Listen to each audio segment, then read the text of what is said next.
जय माता दी। नवरात्रि के पहले दिन माँ शैलपुत्री की पूजा, व्रत कथा, मंत्र और भोग। नवरात्रि का पहला दिन माँ दुर्गा के शैलपुत्री स्वरूप को समर्पित है। पर्वतराज हिमालय के घर पुत्री रूप में उत्पन्न होने के कारण इनका नाम शैलपुत्री पड़ा।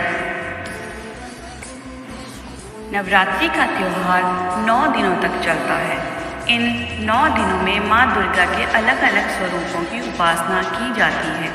नवरात्रि का पहला दिन माँ दुर्गा के शैलपुत्री स्वरूप को समर्पित है। पर्वतराज हिमालय के घर पुत्री रूप में उत्पन्न होने के कारण इनका नाम शैलपुत्री पड़ा।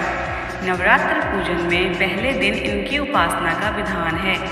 जानिए शैलपुत्री की पूजा विधि कथा। शैलपुत्री की पूजा विधि। माँ का यह स्वरूप बेहद ही शुभ माना जाता है।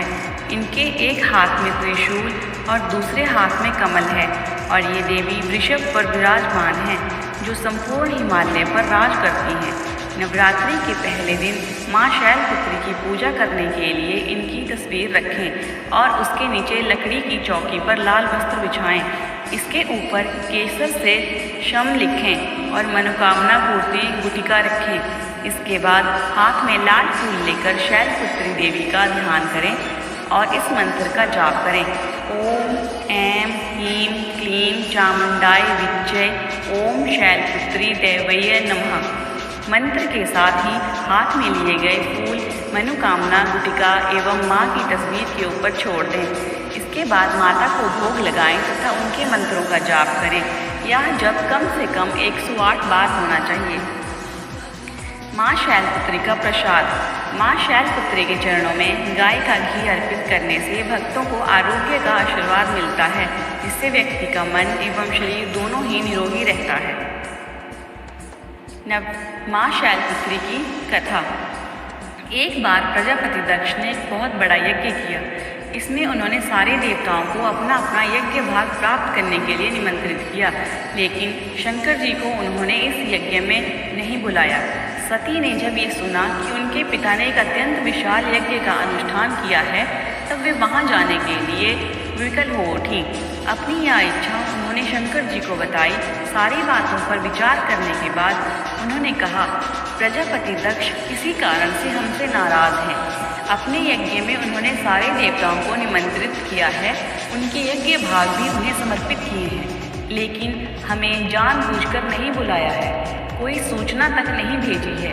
ऐसी स्थिति में तुम्हारा वहाँ जाना सही नहीं होगा। शंकर जी के यह कहने से भी सती नहीं मानी। उनका प्रबल आग्रह देखकर भगवान शंकर जी ने उन्हें वहाँ जाने की अनुमति दे दी। सती ने पिता के घर पहुंचकर देखा कि कोई भी उनसे आदर और प्रेम के साथ बातचीत नहीं कर रहा। केवल उनकी माता ने स्नेह से उन्हें गले लगाया। बहनों की बातों में व्यंग्य और उपहास के भाव भरे हुए थे। परिवार जनों के इस व्यवहार को देखकर उनका मन बहुत दुखी हुआ। यह सब देखकर सती का हृदय शोक, ग्लानि और क्रोध से संतप्त हो उठा। उन्होंने सोचा, भगवान शंकर जी की बात ना मानकर यहाँ आकर मैंने बहुत बड़ी गलती की है।